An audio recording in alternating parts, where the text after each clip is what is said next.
L'émotion était grande ce matin à l'état-major général des forces armées au plateau. Une cérémonie d'hommage a été organisée en la mémoire des militaires tombés au champ d'honneur le 13 mars dernier à Grand-Bassam, ciblés par une attaque terroriste. Bruxelles, comme la Côte d'Ivoire, ciblée le mois dernier par une attaque terroriste, vient de mettre la main sur l'un des principaux suspects. Mohamed Abrini, l'homme au chapeau recherché dans toute l'Europe, a été arrêté aujourd'hui en Belgique avec d'autres suspects. Le gouvernement ivoirien au travail se prépare à se rendre à Paris dans le cadre d'un groupe consultatif dans le mois de mai. Objectif recherché auprès des partenaires techniques et financiers 4 425 milliards de francs CFA pour le PND. Occupation anarchique de l'espace public à Abidjan. Nous verrons dans cette édition comment des commerçants se sont installés sur les routes et trottoirs pour réaliser leurs activités.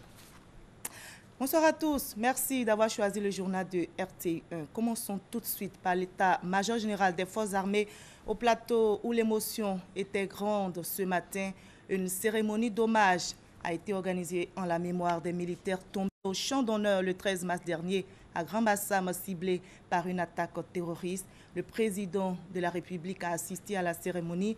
Les 3 éléments des forces spéciales ivoiriennes tués ont été élevés au rang de chevaliers à titre posthume. C'est un reportage d'Awatouri.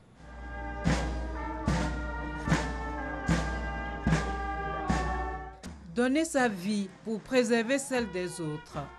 Le sergent Gervais Kouadio Nguessan, les soldats de première classe Moussa Abassi Ouattara et Ahmed Diomandé l'ont fait le dimanche 13 mars dernier à Grand-Bassam en tombant au champ d'honneur. Ce jour-là, ces 3 soldats issus des forces spéciales tentaient de neutraliser les terroristes qui sévissaient sur la plage de Grand-Bassam. Une mission accomplie pour la survie de leurs concitoyens. En reconnaissance de ce sacrifice, la nation, avec à sa tête le président de la République Alassane Ouattara, chef suprême des armées, leur a rendu un ultime hommage ce vendredi à la place d'armes de l'état-major des armées en présence de leurs familles et de leurs frères d'armes. Dans une atmosphère lourde de la douleur de la séparation, le général de brigade Lassina Doumbia, commandant des forces spéciales, a salué l'acte héroïque de ces hommes. La solennité de cette cérémonie fait de vous des héros. Sans jamais avoir su ce qu'est un héros, je m'imagine, en me remémorant ce que vous avez fait et qui vous donne le droit de bénéficier d'un tel hommage, qu'un héros de la nation est celui qui fait ce qu'il peut et ce qu'il doit quand les circonstances l'exigent. Le plus important pour vous, comme vous me l'avez dit lorsque vous me demandiez l'ordre d'assaut d'urgence, était de mettre un terme au massacre et sauver le maximum de vies. La vôtre n'était plus une préoccupation pour vous, devant tous ces cris de femmes et d'enfants. En souvenir de votre sacrifice, nous restons plus que jamais unis et déterminés. En bon guerrier africain, nous avons accroché nos sabres au clou. Et avec le silence qui sied aux hommes, nous nous préparons pour les futures missions éventuelles. Vous, allez vous reposer. Votre sang versé sera le ferment de notre croissance, de notre union, de notre fraternité. Continuez de veiller sur nous et sur les forces républicaines de Côte d'Ivoire. Adieu camarades, adieu frères. Aux familles des héros de la nation, le commandant des forces spéciales a eu des mots de réconfort. Chers parents et amis des défunts, quelle que soit la douleur que vous ressentez en ce moment, vous devez relever la tête, sécher vos larmes et arborer à juste titre un regard de fierté. Ils sont des héros et leurs tombes seront nos cœurs. La nation reconnaissante a élevé ces 3 héros au grade de chevalier de l'ordre national à titre posthume. 2 millions de francs CFA ont été remis à chacune des familles des défunts. Dernier adieu à ces valeureux combattants, la sonnerie aux morts.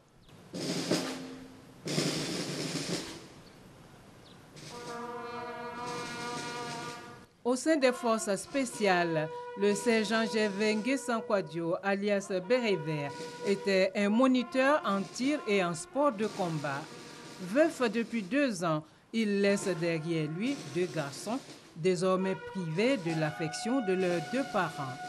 Quant au soldat Moussa Abbassi Ouattara, dit la Panthère, il était spécialisé dans le contre-terrorisme et la libération d'otages. Enfin, le soldat de première classe Ahmed Diomandé, commando Delta, était connu pour sa grande connaissance des tests islamiques, ce qui lui valait le surnom de Moufti que son entourage lui avait donné. Il n'a pas hésité à affronter ces extrémistes qui disent agir au nom de Dieu. Et notez que les actes de ces terroristes ne resteront pas impunis. Bruxelles, comme la Côte d'Ivoire, ciblée le mois dernier par une attaque terroriste, vient de mettre la main sur l'un des principaux suspects. Mohamed Abrini, l'homme au chapeau recherché dans toute l'Europe, a été arrêté aujourd'hui en Belgique avec d'autres suspects. Explication avec Thomas Kessambi. Mohamed Abrini, l'un des suspects de l'attentat de Paris vu en compagnie de Salah Abdeslam dans une vidéo, vient d'être arrêté en Belgique à Bruxelles. Annonce faite ce vendredi par le parquet belge. La deuxième personne interpellée dans le cadre des enquêtes des attentats de Bruxelles serait Oussama K. Lui aussi avait été aperçu aux côtés de Khalid El Bakraoui à la station de métro de Pétillon peu avant l'attentat. Mohamed Abrini, c'est l'homme qui était au volant de la Renault Clio, utilisée 2 jours plus tard pour commettre les attentats à Paris. Ce Belgeo-Marocain âgé de 31 ans, suspecté d'avoir séjourné en Syrie, a grandi aux côtés de Salah Abdeslam et de son frère Brahim qui s'est fait exploser dans une brasserie parisienne. Mohamed Abrini serait aussi, selon certains médias belges, l'homme au chapeau aperçu dans une vidéo de surveillance de l'aéroport de Bruxelles-Zaventem. Et c'était un récit d'Alexis Ouedraogo. Intéressons-nous à présent à l'entretien entre le président de la République Alassane Ouattara et le directeur général de la FAO. La rencontre a eu lieu en marge de la 29e conférence régionale de l'Organisation des Nations Unies pour l'alimentation et l'agriculture. Selon José Graziano da Silva, cette conférence d'Abidjan est un record eu égard au niveau de participation. Il s'est par ailleurs prononcé sur le travail de la représentation de la FAO en Côte d'Ivoire, à Ouattouri. L'Organisation des Nations Unies pour l'alimentation et l'agriculture, FAO, a tenu sa 29e conférence régionale pour l'Afrique les 7 et 8 avril à Abidjan. Une rencontre placée sous le thème « La transformation des systèmes agroalimentaires africains pour une croissance inclusive et une prospérité partagée ». Le directeur général de la FAO, José Graziano da Silva, au thème de cette réunion de haut niveau, est venu présenter au président Alassane Ouattara les priorités de son organisation pour la Côte d'Ivoire.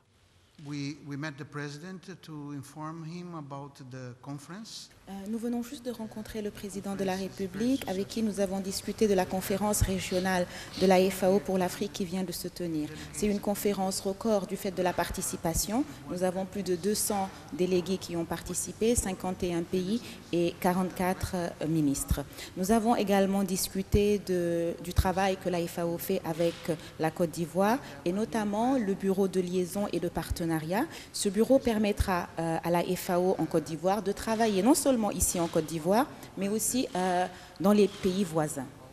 Nous avons également discuté du renforcement du bureau de l'ambassade de la Côte d'Ivoire à Rome et avoir des personnes vraiment dédiées à travailler avec la FAO.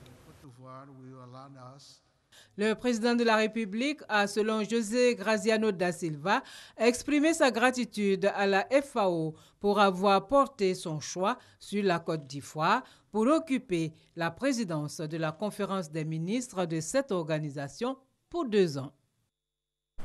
Le gouvernement ivoirien prépare la rencontre du groupe consultatif qui aura lieu en mai prochain à Paris. L'objectif de cette réunion recherchée auprès des partenaires techniques et financiers 4 425 milliards de francs CFA pour le PND 2016-2020. Le Premier ministre a lancé aujourd'hui même le processus de mobilisation des fonds. Explication avec Adama Kone. Top départ pour le dispositif de mobilisation des ressources du Plan national de développement PND 2016-2020. Valeur chiffrée de ce plan, 30 000 milliards de francs CFA à financer à hauteur de 11 000 milliards par l'État et 19 000 milliards par le privé. Pour boucler la mobilisation des 11 000 milliards, le gouvernement recourt à une opération marketing auprès des partenaires au développement, dénommée groupe consultatif. Au regard du cadrage budgétaire du nouveau plan, le besoin de financement public à rechercher au cours donc de la réunion du groupe consultatif est estimé à 4 425 milliards de francs CFA. Cette réunion est annoncée pour les 17 et 18 mai dans la capitale française, Paris, dans les locaux de la Banque mondiale. Objectif, vendre le projet de développement dont rêve la Côte d'Ivoire. Ce plan a pour ambition de réaliser l'émergence de la Côte d'Ivoire à l'horizon 2020 et de réduire de façon substantielle le taux de pauvreté. Pour y arriver, il s'appuie sur 5 piliers: le renforcement de la qualité des institutions et de la gouvernance, l'accélération du développement du capital humain et du bien-être social, l'accélération de la transformation structurelle de l'économie par l'industrialisation, le développement des infrastructures harmonieusement réparties sur le territoire national et la préservation de l'environnement. Enfin, le renforcement de l'intégration régionale et de la coopération internationale. En se rendant à Paris en mai prochain, le gouvernement ivoirien peut compter sur ses performances pour forcer l'admiration des bailleurs de fonds et décrocher leurs intentions de financement. Le classement dans le top 10 des pays réformateurs du climat des affaires dans le cadre du business. L'admission donc à l'OGP, Open Government Partnership, en octobre 2015, mais aussi l'obtention du threshold, ensuite du compact, dans le cadre donc du MCC américain. Mais aussi, vous le savez, la notation B+, par l'agence Fitch Ratings et B1 à B3 avec perspective stable et positive dans le cadre de l'agence Moody's. Toute chose qui présage d'une bonne moisson quand on sait que pour le PND 2012-2015, la première journée du groupe consultatif a permis de récolter en décembre 2012 4 328 milliards de francs CFA, là où le besoin s'exprimait à 2017 milliards de francs CFA. Une nouvelle usine de production de ciment va ouvrir dans environ 18 mois à San Pedro. C'est l'œuvre de la CIMAF. Coût du projet 30 milliards de francs CFA avec une capacité de production d'1 million de tonnes. Elle favorisera la création de 800 à 1000 emplois pendant la phase de construction et 200 emplois en phase d'exploitation. La première pierre de l'infrastructure a été posée hier à San Pedro par le Premier ministre Daniel Kablan-Duncan. Écosse qui annonce son retour à Abidjan. La compagnie aérienne française va reprendre ses vols Abidjan-Paris, Abidjan à partir du 13 juin prochain. Le président directeur général du groupe l'a annoncé aujourd'hui même au Premier ministre Daniel Kablan-Duncan. Corsair, sachez-le, avait suspendu ses vols Abidjan-Paris en octobre dernier. La raison, un problème économique selon la compagnie française. Du 30 novembre au 12 décembre dernier, la Côte d'Ivoire était présente à Paris pour la COP21, la conférence mondiale sur le climat. Et le ministre ivoirien de l'Environnement et du Développement durable a remis aujourd'hui le rapport national de la participation de l'État ivoirien au Premier ministre. Ce rapport fait le bilan de la COP21 et relève les implications du nouvel accord sur le climat. Michel Digri. Il a été le négociateur en chef de la délégation ivoirienne présente en novembre 2015 à la COP21 à Paris. 5 mois après, le ministre de l'Environnement et du Développement durable, Alla Kouadio Rémy, remet le rapport de la participation de la Côte d'Ivoire à ce sommet mondial au Premier ministre Daniel Kablan-Duncan. La délégation à Côte d'Ivoire, conduite par le chef de l'État lui-même, a été active.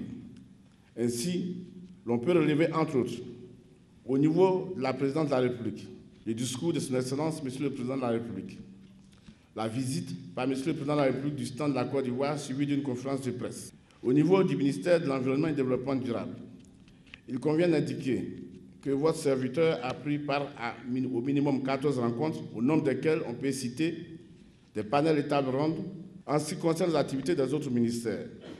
Je voudrais signaler leur grande contribution, chacun en ce qui le concerne.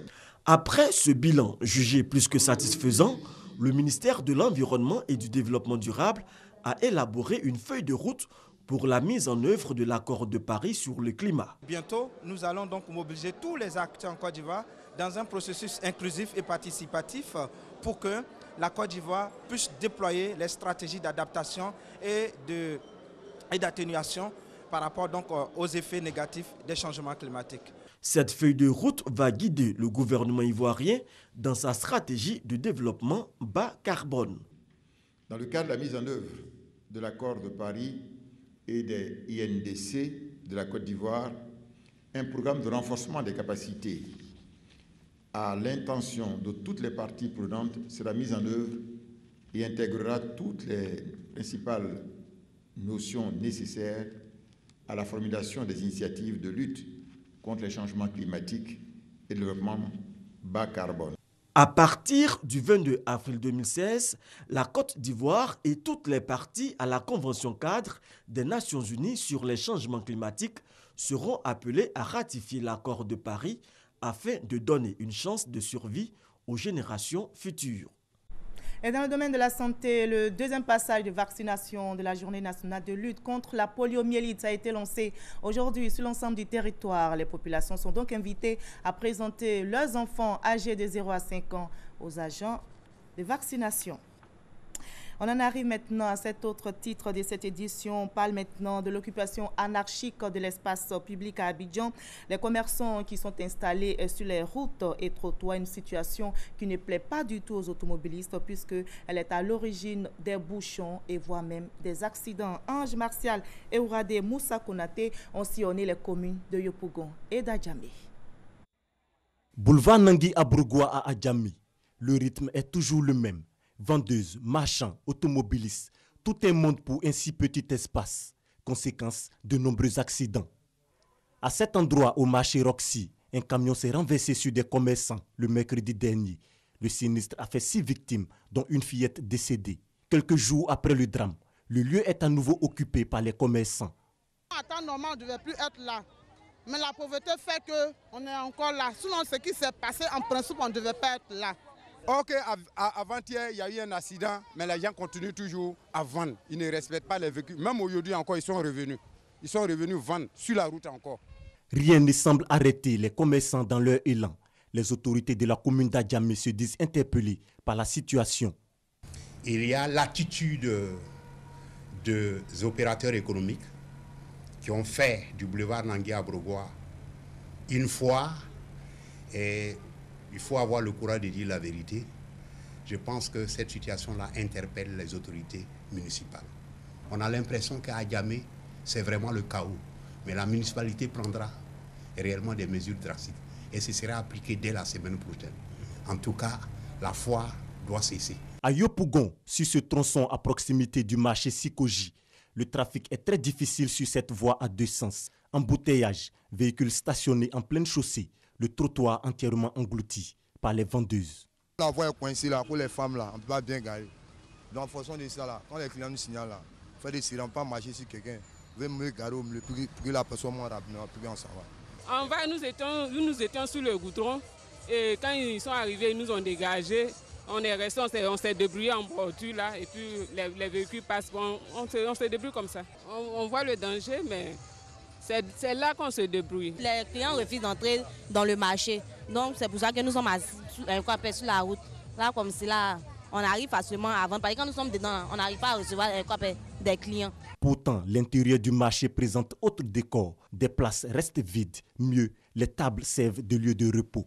Oui, il laisse la place et puis il s'en va au bord que c'est au dehors, ça marche. Nous tous, on n'a qu'à rentrer pour remplir le marché. Tout le monde n'a qu'à quitter sur la rue. Parce que ce n'est pas prudent. Le marché est destiné à accueillir les commerçants. Il faudrait que nos parents comprennent cela. C'est un danger. Lorsque vous venez jusqu'en bordure de la voie, nous allons régler la question de ces petits marchés avec le grand marché que nous avons construit, qui va se réaliser au bout d'un an et demi. Donc là, on va regorger un peu, on va solutionner ce problème-là. Pour l'heure, à Yopougon et Adjamé et dans bien d'autres communes, le risque d'accident demeure, entretenu par l'indiscipline des populations.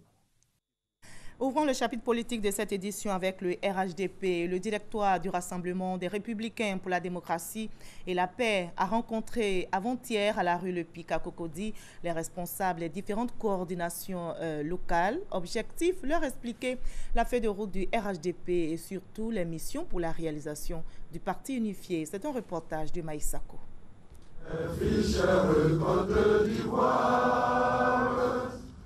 Réussir le pari du parti unifié, c'est ce à quoi s'attelle depuis le 13 février dernier le directoire du Rassemblement des oufouettistes pour la démocratie et la paix. L'atteinte de cet objectif passe nécessairement par l'implication des coordinations locales, selon son président Amadou Soumaoro. Après l'élection présidentielle, les coordinations RHDP ne s'étaient pas encore retrouvées. Or, ce sont ces coordinations qui constituent les structures de base du futur parti unifié. Il était donc indiqué de mettre les coordonnateurs en mission. Des missions clairement définies dans la feuille de route de la coalition. Leur mission est une mission de sensibilisation, une mission de mobilisation et une mission d'explication pour convaincre les uns et les autres sur la nécessité d'aller à ce parti unifié, sur la nécessité de construire ce parti unifié, garant de la stabilité, garant de la paix et garant du développement économique et social de notre pays. Des échanges entre les membres du directoire du RHDP et les coordonnateurs ont permis d'explorer les voies pour l'installation de nouvelles coordinations et la consolidation de celles déjà installées.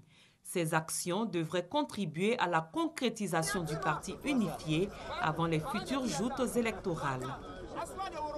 Des professeurs d'universités d'Afrique et d'Europe livrent leur vision sur le panafricanisme. Ils participent au 4e colloque du Club international des conférences de l'Assemblée nationale de Côte d'Ivoire. Les travaux ouverts donc au Parlement ivoirien en présence du président de l'Assemblée nationale, Guillaume Soro, et le fils de Patrice Lumumba portent sur le thème « Repenser le panafricanisme pour une génération africaine ». 4e colloque du Club international de conférences de l'Assemblée nationale sur le panafricanisme. Comme invités, 12 grands noms du monde universitaire. Ils sont à Abidjan pour réorienter le panafricanisme, un vieux terme, mais encore d'actualité. Vous aurez Roland Lumumba, le fils du héros panafricain, venu de Kinshasa, qui va s'exprimer. Vous aurez Madame Makiese, qui va s'exprimer pour donner un point de vue de la condition féminine dans cet environnement. Vous aurez la docteure Aïcha Yatabari qui va donner le point de vue des femmes sur le mouvement panafricaniste. Vous aurez tellement de points de vue qu'on ne peut pas sortir de ce colloque sans avoir des propositions fortes. La solution forte, c'est d'adapter le panafricanisme aux défis nouveaux qui attendent l'Afrique. Pression démographique, terrorisme, chômage massif des jeunes, des problèmes communs à tous les États africains. Aller ensemble pour voir où réside l'intérêt des Africains. L'intérêt au niveau économique, au niveau social, au niveau politique. D'abord se battre pour l'intérêt continental. Je ne m'insurge pas seulement contre le pseudo-panafricanisme africain qui a servi de refuge au nationalisme aveugle et au racisme interafricain. Je suis partisan d'un panafricanisme bâtisseur, économiquement, culturellement et politiquement.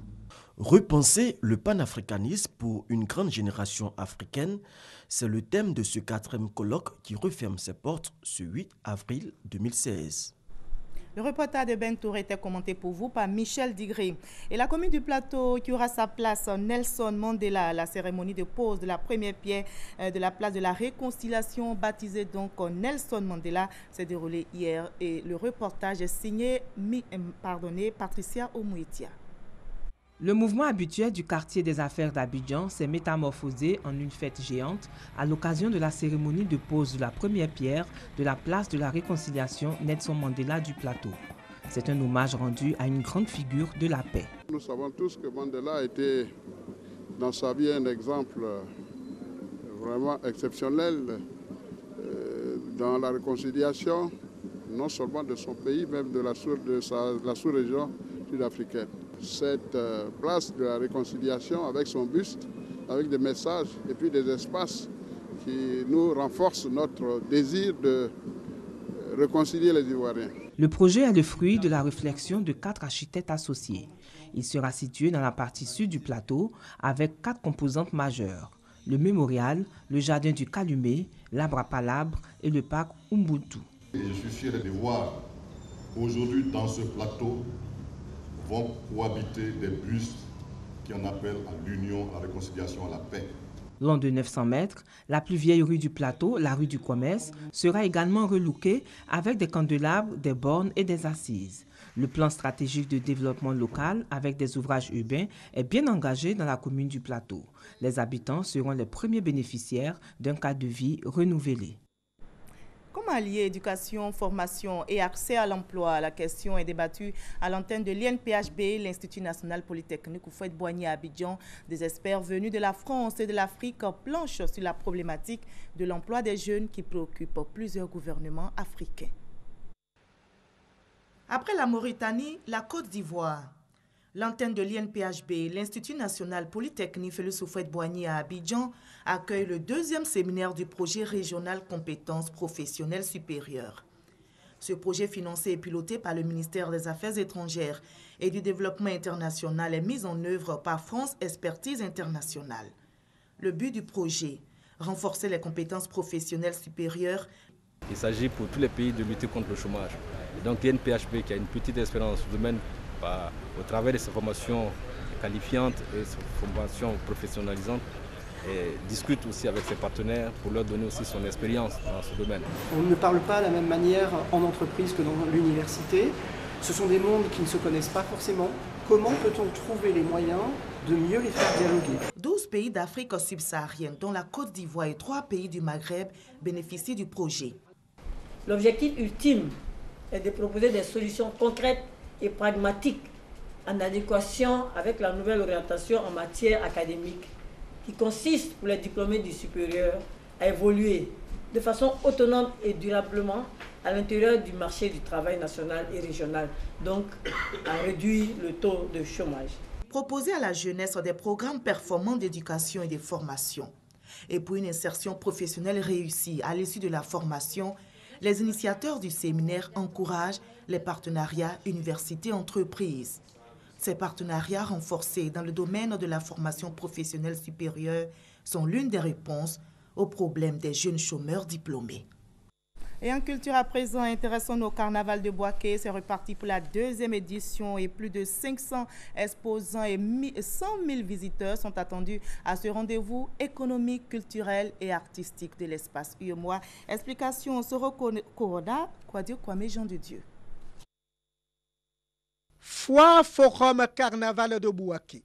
La deuxième édition vient d'ouvrir ses portes pour une durée de 10 jours. Ce rendez-vous, vitrine économique, culturelle et artistique de l'espace UEMOA a repris sa place. Identité plurielle et cohésion. Tel est le thème de cette présente édition qui se veut le creuset du repositionnement de Bouaké après des années de léthargie économique et culturelle. Le maire de Bouaké, initiateur de cet atout culturel, inscrit la foire Forum Carnaval de Bouaké dans le cadre des actions pour le redécollage économique et culturel de la deuxième ville du pays. Nous sommes passés à une dimension régionale. La première édition, c'était Bouaké seul.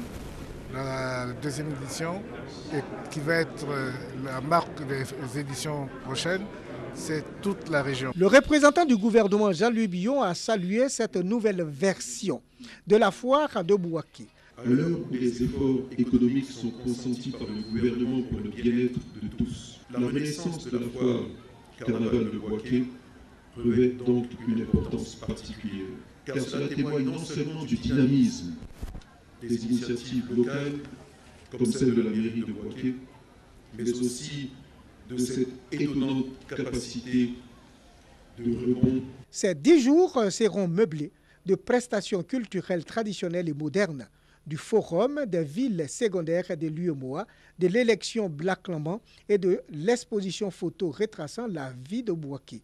L'incinération de Papa Carnaval va marquer le clou le 17 avril prochain. L'attraction de cette cérémonie d'ouverture a été la prestation de l'école de Samba de Sao Clemente de Rio de Janeiro du Brésil. Notez en bref que le 9e congrès de l'UNJCI, l'Union nationale des journalistes de Côte d'Ivoire, aura lieu les 16 et 17 avril prochains à Abidjan, au plateau au ministère des Affaires étrangères, avec pour thème l'UNJCI 25 ans après, bilan et perspectives.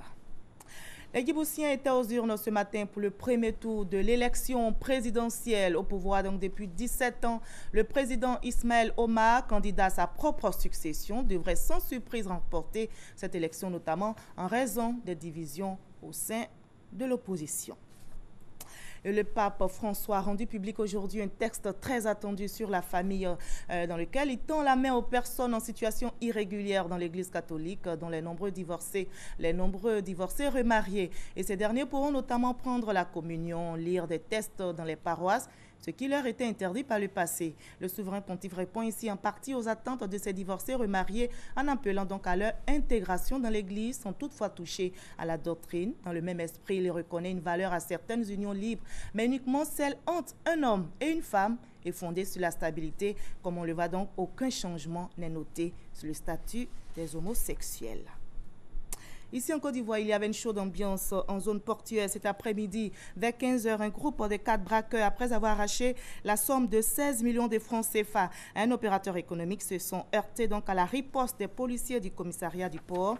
Dans leur fuite, les malfrats sont entrés en collision avec un véhicule toujours dans la zone portuaire avant de prendre le large. Fait notable, ils ont abandonné sur place le véhicule ayant servi à l'opération. Et sachez que c'est différent, ce véhicule dans lequel la police a trouvé des armes, des munitions, mais surtout les 16 millions arrachés à l'opérateur économique. Les enquêtes sont donc en cours pour retrouver les malfaiteurs. Donc le véhicule dans lequel la police, ce véhicule donc des malfaiteurs donc a été retrouvé par la police et les armes, des munitions, mais surtout les 16 millions arrachés à l'opérateur économique ont été retrouvés. Fin de ce 20h. Merci à vous tous de votre aimable attention.